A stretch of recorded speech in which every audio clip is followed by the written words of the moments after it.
Welcome to the Sales Podcast, Session 59, Turning Adversaries into Allies.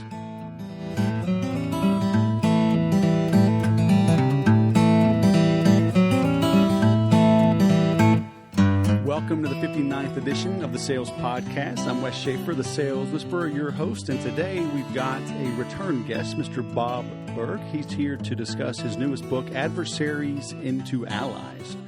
Win people over without manipulation or coercion. And that's an important part of anything we do when it comes to sales and marketing. It's been a big part of how I have lived my life in sales. It's how I teach through my sales training programs. It's how I run my own business.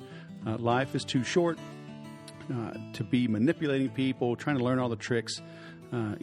Give first. Givers really do gain, as they talk about in B&I. But seek to give, to serve, and good things will come back to you. So while my jokes that I start off with usually have something to do with the topic, today it has nothing to do with the topic. I just thought it was funny because there was a robber that broke into the police station and he stole all the toilet seats, and now the police don't have anything to go on. That's funny right there. I don't care who you are. But here's something you can go on, and that is the Sales Podcast Creed, which is this. Today is my day. I work diligently towards my goals, which are bigger than me. I bite off more than I can chew because only then will I truly know my current limits, and surpassing them becomes my new goal for today. Through education, accountability partners, and bold, decisive action, today will be better than yesterday, and tomorrow will be better yet. I'm ready to produce. When it comes to surrounding yourself with great people and having those accountability partners, might I recommend you take a peek at my new program, Market Like a Man. Visit marketlikeaman.com, and you can join now during the early bird pre-launch phase, which will be the lowest price it'll ever be offered. And the idea is that I will be showing you the things that I've done and how I've done them to leave corporate America, to leave a very successful six-figure income, to produce and provide for a growing family now with 7 children. My wife has stayed home for the entire 18 years. So when I say market like a man, it's not that men market better than women. It's not that at all. And this program is open to men and women. But the idea is I'm going to show you how I market, and I'm a man. So I can't really show you how a woman markets. But you know what? There's also a little bit of a tinge there, right? It gets people's attention, and honestly, it offends some maybe a little bit or drives some away. But I always teach, a magnet attracts to the same degree that it repels. So I'm not going to apologize for being a man and marketing like a man. Okay, but I will show you how an adult, how an individual with responsibilities, right, with a mortgage, with car payments, a family to provide for. I didn't have the luxury of being down and out. I couldn't try things out and end up on my buddy's couch in his basement eating Cheetos until I finally hit rock bottom and figured things out. Okay, I couldn't just quit my job cold turkey and move to some foreign land and goof off with a Wi-Fi connection at a Starbucks and figure things out. I had to figure things out and build it while providing for a family. So that's the idea. I will be showing you everything, and there's a lot to it. Okay, so if you're looking for a quick fix, if you're looking for a shrink-wrapped folder or 3-ring binder, this isn't it. Because there are many things it takes to build a business, and that's what we'll be showing you. So, again, check out marketlikeaman.com. Sign up for the notification because we are unveiling it very soon. And so now, without further ado, back in the hot seat is Mr. Bob Burg. Bob Burg, Adversaries into Allies author. Welcome to the Sales Podcast once again. How are you? Thank you, Wes. Great, and it's terrific to be with you again. You are a prolific writer and speaker. How do you get it all done? It's a good question. I'm not sure because I'm certainly not in any way, shape, or form an expert in time management or any of those things. So I just kind of do what I need to do, and somehow it gets done. I'm very fortunate, actually, to have a lot of people around me that help me be able to do the things I do best so that I can focus and concentrate on that, and they take care of everything else. Amen. Surround yourself with good people. Mm-hmm. So you started out, I first ran across you with your endless referrals, and then we met at Infusionsoft years ago at one of their accelerators. Yeah. But now you're moving in.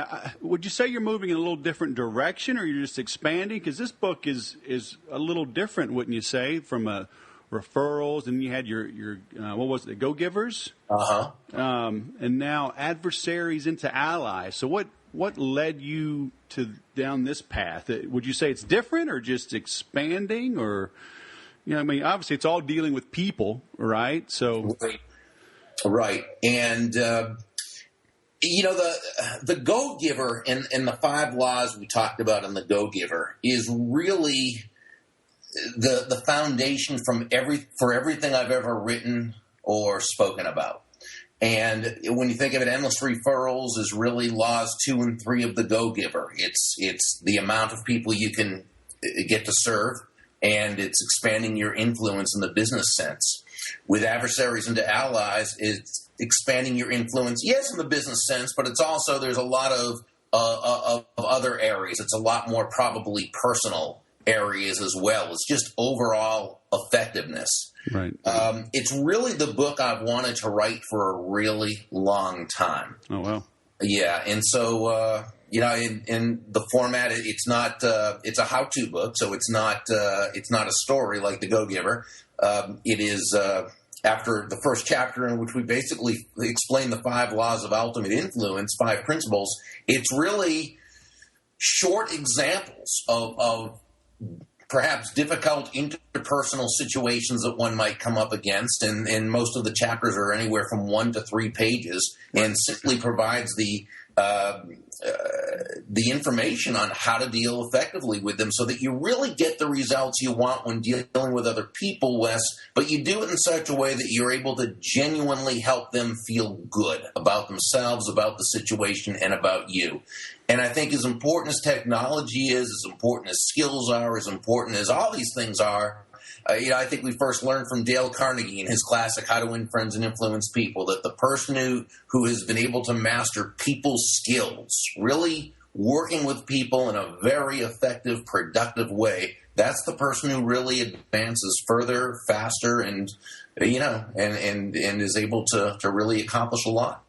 So you're talking about adversaries. I mean, what do you classify as an adversary? Because I know sometimes I'll use that language in sales training, like, you're going to battle, or, the clashing of wills.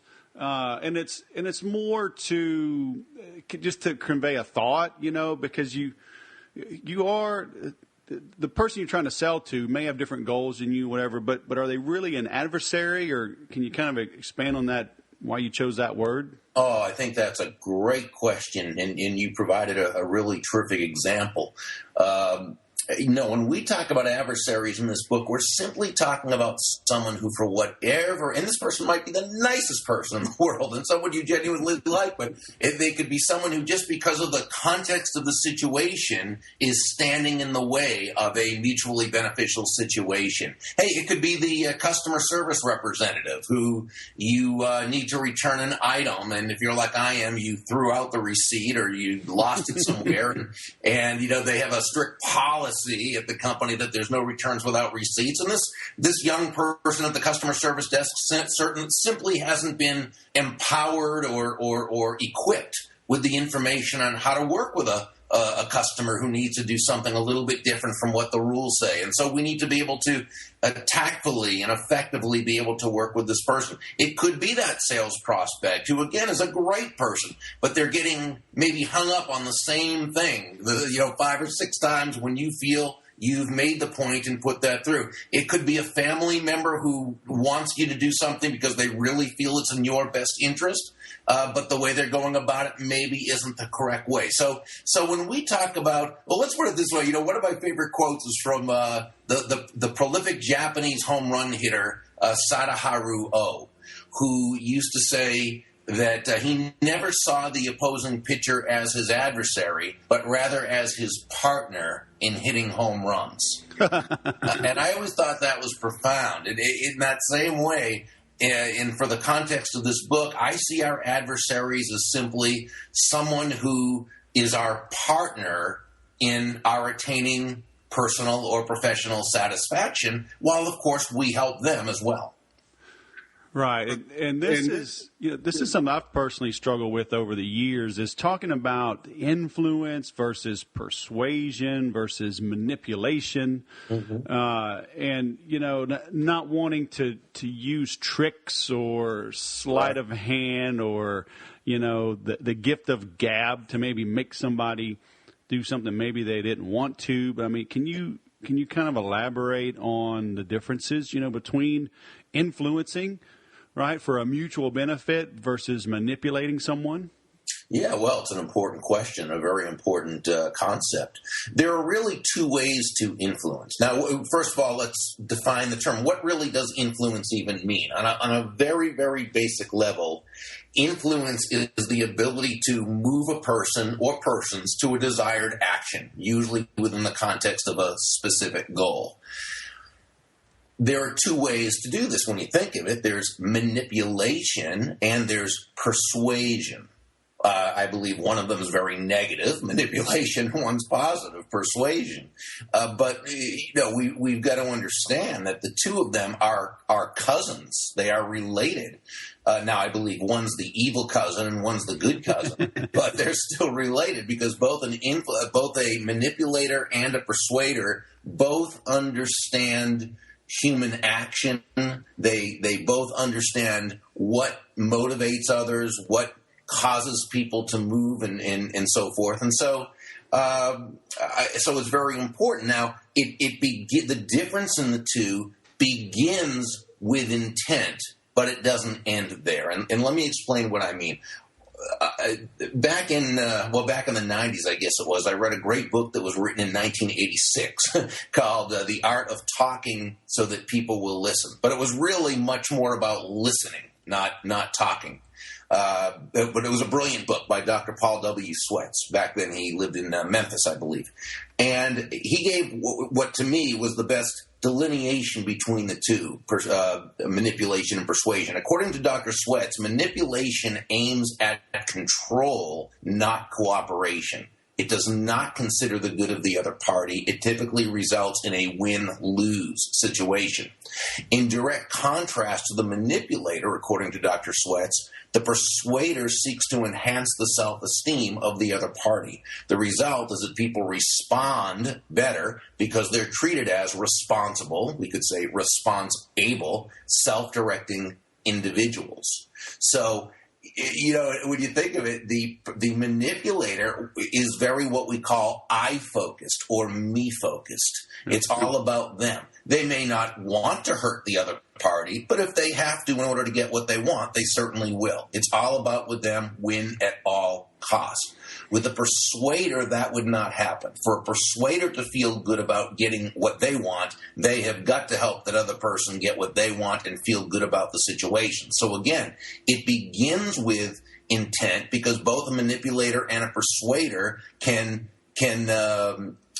elicit immediate action, but that's where it ends. Because, see, once you've been manipulated by someone, you will do everything you can to avoid that person. Even if you have to be around them, you will resist that person. The trust has been broken; it's been lost, and it's probably not going to come back. With a persuader, once you've been persuaded by someone the right way, you're much more likely to buy into their suggestion the next time because you felt good about it. It had great results, and you knew they were also focused on making you happy as well. So, a manipulator can have employees, but very rarely a loyal team. A manipulator can make a sale, but very rarely have happy customers, and practically never will they have walking ambassadors for their business. And a manipulator can have a family, can have people they love and who love them, but very rarely do they have a functional family. So not only is it not good life practice to be a manipulator, it's not good business practice to be a manipulator, much more to influence through persuasion. So what was the name of that book? The Art of Talking So That People Will Listen by Dr. Paul W. Sweats. All right. Got to write that down. That was a great book. Okay, so, this is the sales podcast. So we're talking about persuading and whatnot. From a salesperson standpoint, what can somebody do to be a better persuader?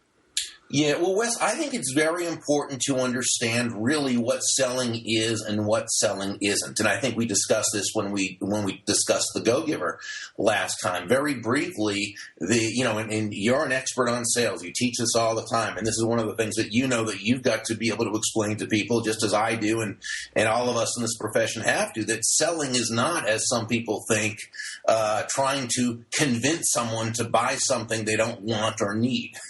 Not at all. It's not taking advantage of other people. It's bringing people more advantage through our products and services. And so I define selling basically as determining what somebody wants or needs and helping them to get it. That's really what it's all about. Yeah.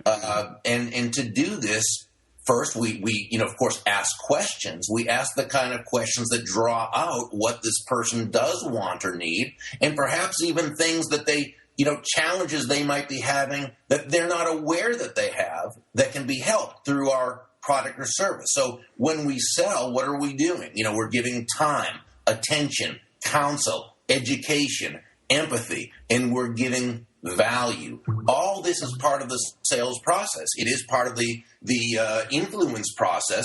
And again, it has to be due to a focus on the other person. I love what one of my former mentors, the late Harry Brown, used to say, that profit is simply the reward for pleasing another person. You help them get what it is that they want, need, or desire. One of my great friends, terrific entrepreneur, very, very successful, Sean Woodruff, he says a professional salesperson matches the benefits of their product or service with the wants, needs, or desires of the customer. Right. It's all about focus, and it's focus on bringing value to them. This is why we say that money is an echo of value. The value, has got to come first, and the money is simply a result. It's an echo of the value that's been provided. Then why do so many salespeople struggle? I see all the time. I always say that salespeople never have had sales training; they've just had product training. And do you think that's kind of the underlying cause? Because the companies just say, "Here's our new widget. It's 3 pounds lighter and 6% more battery life, go sell it." Instead of helping them learn how to connect like you do? Yeah, that certainly happens. And when you have a company that does that, that's product focused, that's something that can happen because they're not being trained in sales. They're being trained to understand a product. And you've got to understand your product, certainly, but that's just one small part of it. It's important, but it's certainly not the whole thing. Now, you've got other companies that invest in training, and they do great sales training, sales teaching, and that's wonderful too. And then what can also happen is, that as human beings, very naturally, especially if we love our product and we're excited about our product and we just know that everybody can benefit from our product, we still end up focusing on the product instead of focusing on that other person. Wes, it's really funny. When we do a project and we write a sales letter for it, okay? Now, I teach focus on the other person. It's not even about the benefits of it. It's how our value is in the eyes of the beholder. So it's always about the other person, right? So I write a sales letter, and then Kathy Zader, my business partner, and I will go through the sales letter line by line.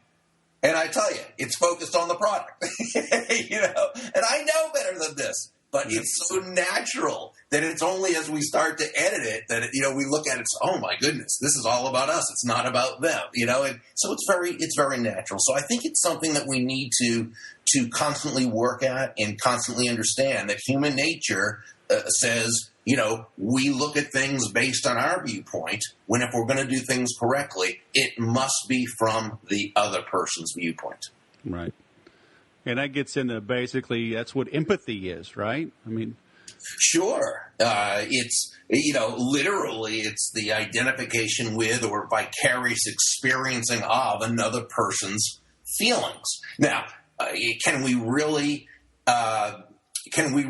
feel what they feel? Well, not necessarily, because everybody comes from their own belief systems, their own, upbringing, environment, schooling, news media, the way they see the world. We see things differently. And if we don't have exact experiences, we may not be able to see something exactly as they see it and feel it as they feel it. But you know what we can do? We can communicate to them that we understand that they're feeling something. Right.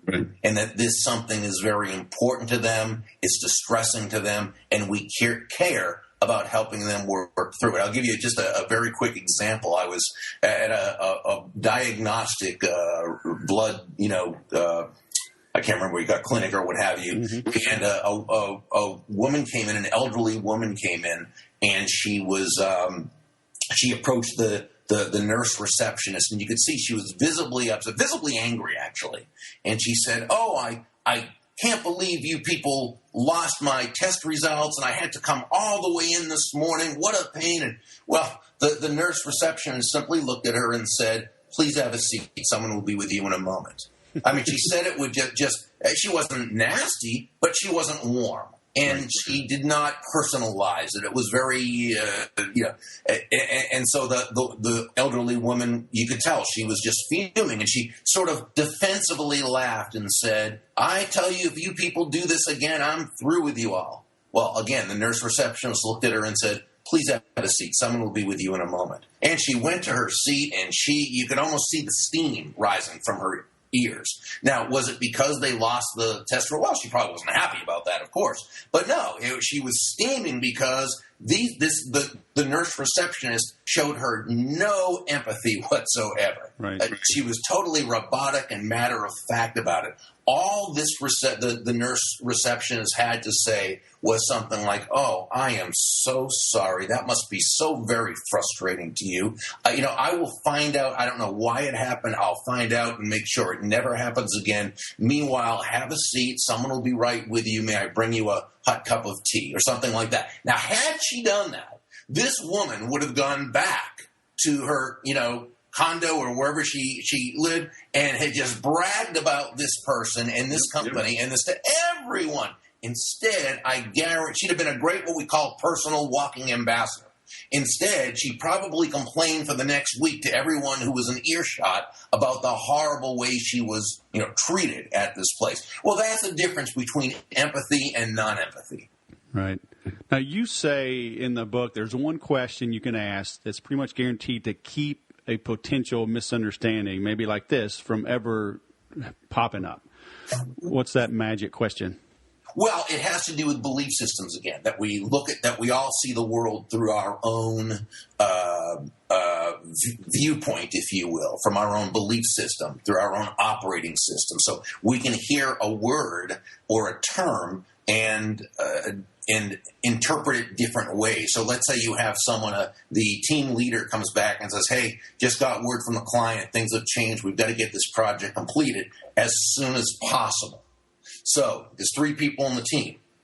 To one of them, as soon as possible means, well, I'm not going to the kids' ball game tonight. I'm going to have to pull an all-nighter and get my part of the project done so it's ready by tomorrow. Another person came from a company in which as soon as possible meant, well, as soon as the current project is done, we work on that. Another one comes where as soon as possible means about a week later. So there's a total misunderstanding the next day, and people are angry that, so forth and so on. So what the one question would be is to simply ask this person to clarify their terms. So in a very tactful way, you might say, Dave or Mary, just for my own clarification, when you say as soon as possible, is there a specific date you're looking at? And then what happens is it's clarified. He says, or she says, yes, Wednesday, close, end of day, 5:00. We need to have this done. Then there's no misunderstanding. See, misunderstandings happen, Wes, when people hear a word or a term and they interpret it through their eyes, but they believe that the other person also interprets it that way. As human beings, we tend to believe that other people see the world the same way we do. How could it be any different? It's all we know. That's why you hear people saying things like, everybody feels that way, or nobody likes that, or, have you ever heard, or maybe I know I've said, I would never treat someone like that. Well, no, we wouldn't, because that's not congruent with our belief system. So again, the key phrase or the key question, it would just be, how would you define so-and-so? Or when you say so-and-so, what exactly? But we want to say it with tact so that it doesn't come across as though we're being disrespectful or challenging. So we might say, just for my own clarification, when you say X, what exactly does that mean? Or are you thinking of a particular? And it's the same, by the way, when you're the person who comes and says, we need it as soon as possible. And by the way, just to make sure we're all on the same page, when I say as soon as possible, really we're looking at end of day Wednesday, 5 o'clock. Right. Well, that's a great example. Kind of jumping around a bit. I mean, you talk about misunderstandings. We see politics today, and I know I've literally unfriended friends on Facebook and been unfriended from friends, by friends, because of debates on social media. And it's gotten to the point now where I've 99% just stopped. I mean, it's just not worth it. But I mean, how we're all Americans, right? I know these people. We all, I'm sure that 99% at least, we all want the same thing, right? Better country, better families, yada, yada. But we are not getting along. So, I mean, how do we turn these adversaries into allies? Right, and that's become more and more important, and we've seen the visceral, and we've seen the viciousness, and so forth, and it's really, really a shame. When you think of it, a political party, if you will, is very much like one's religion. There is a self-identification, ego identification with it, if you will. People really feel a part of that. And it's sort of like when you insult someone's religion, or you insult their political view, or you insult their favorite football team. You're insulting a part of how they identify themselves. So what we need to do, if we're going to be politically persuasive, is we need to handle it in such a way that we don't attack the other person. And we can point out certain things, but we do it in a way that's non-threatening, that shows, just as you said, that ultimately we're all on the same team. It's just the way we believe the right way to proceed is different. So let's say, for example, and this can be when you're talking with someone in person. It could be it could be on Facebook with all the back and forth exchange. Let's say the person makes some sort of statement. Well, government should do so-and-so, so-and-so, okay, which is going to take some freedoms away from someone, which is going to do something, but that's their view, that's what should be done. And so, what you might want to say, and by the way, remember that there's a lot of people lurking and watching the conversation who aren't involved in it. Now, you may not ever change this person's view. Now, you may, and I've seen it happen, and I've been able to help people see maybe a different way of looking at something. But you've got most people who are sort of on the fence and could go either way, and they're looking to see how it's being handled, whether it's through logic or through insults, how persuasively it's being done. So what you might want to say to this person or write is something like, I can tell just by what you're saying that you really do care about people, and you'd like to see, positive results. And then what you would say, and here's the phrase to use, like you, I want to live in a country where people are able to, and you make the benefit, which basically we all agree with, because we all pretty much want people to be free to live their lives as they see fit, providing they don't infringe upon the rights of anyone else to do the same. We want people to be abundant. We don't want people to go hungry. We want people to be, right, you know what I'm saying? Yep. But we might have different ways of feeling it's right. So when you say, like you, I want to live in a country where people are able to so-and-so, so-and-so, I think our area of disagreement is more in the way that we feel is the proper and best way to go about it. Right. Now, when you do that, you've taken the fight out of it. You've gone from adversaries into potential allies who disagree only on the way to get there. What you're doing is you're probably not going to change this person's mind right there, but you're going to bring up conversation and be able to now logically make points with respect.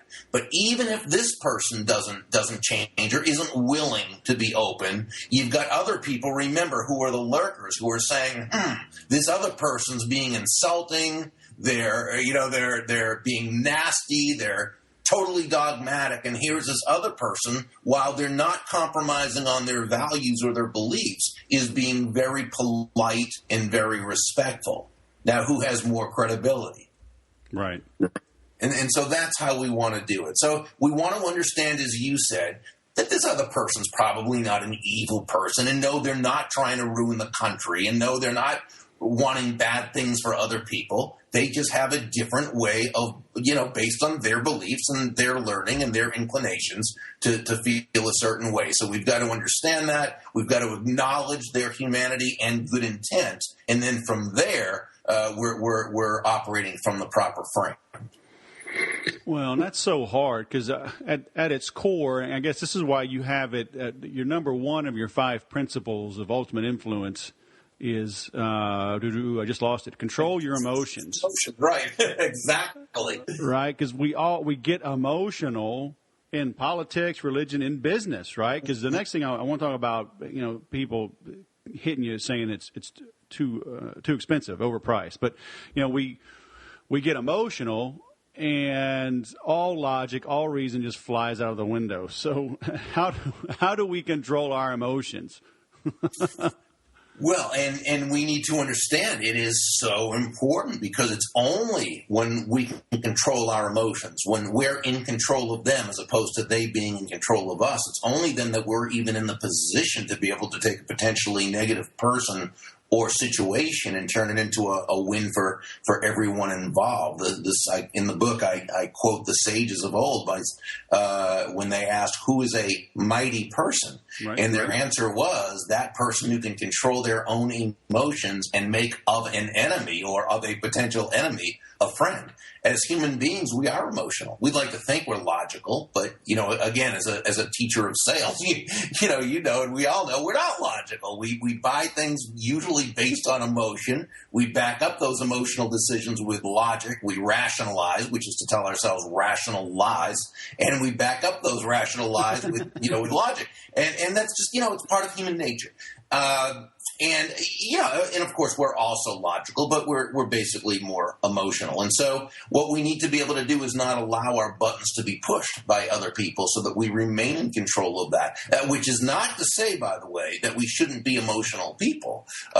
Emotions are a great part of life. It's just that we need to be in control of our emotions and make them work for us, not they be in control of us. It's like one of my mentors, Don Scumaci, says, by all means, take your emotions along for the ride, but make sure you are driving the car. And so to do this, if somebody has a problem with being out of control and angry and so forth, which I used to be, and this is something I had to work through, the first is, of course, understanding why it's a problem. And it is. It is going to harm our effectiveness. Second, and if we don't know something's a problem, we're not going to take the steps to fix it, obviously. So first is understanding why it's so important. Secondly is to come up with a game plan. And one of the best things you can do in this case is to picture in your mind's eye all the different things and situations that you could be in and have been in and probably will be in again, where somebody says or does something to either intentionally or unintentionally push your buttons and cause you to make yourself mad or sad or angry or what have you.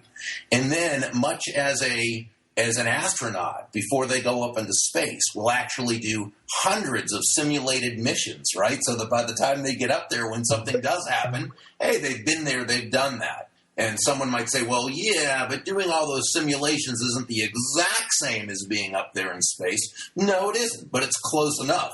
And it's the same when you rehearse these situations in your mind's eye. And rather than allowing yourself to become angry in your mind, what you do is you picture yourself handling it beautifully, responding as opposed to reacting, as Zig Ziglar used to say, thinking before you speak, being cognizant of the different choices and options and so forth and so on, and just seeing the other person responding to the way that you responded, how it works out. That's still not the same as it actually happened. No, but it's close enough. And as you know, as we all know, the subconscious can't delineate between what has actually happened and what's being imagined as having happened, especially when we've done it enough. And so that's really what we want to do. Then next time you're in a situation like this that would normally elicit your anger or frustration or having you say or do things that are counterproductive, handle it correctly, handle it wonderfully, and then afterwards take pleasure in that.